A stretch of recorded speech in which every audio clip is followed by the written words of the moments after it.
శాంతి చర్చల వేళ రష్యా సైన్యం భీకర దాడులతో యుక్రెయిన్పై విరుచుకుపడుతోంది.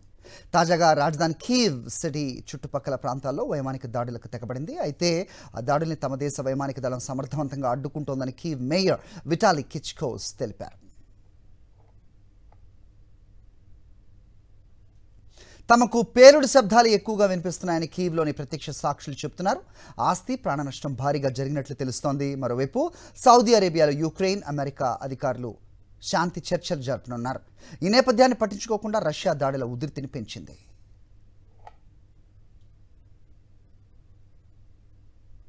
రెండు రోజుల క్రిందట ఖర్కీవ్ రీజియన్లోని డోబ్రోపిలియా నగరంపై రష్యా జరిపిన క్షిపణుల దాడిలో విధ్వంసం చోటు చేసుకుంది.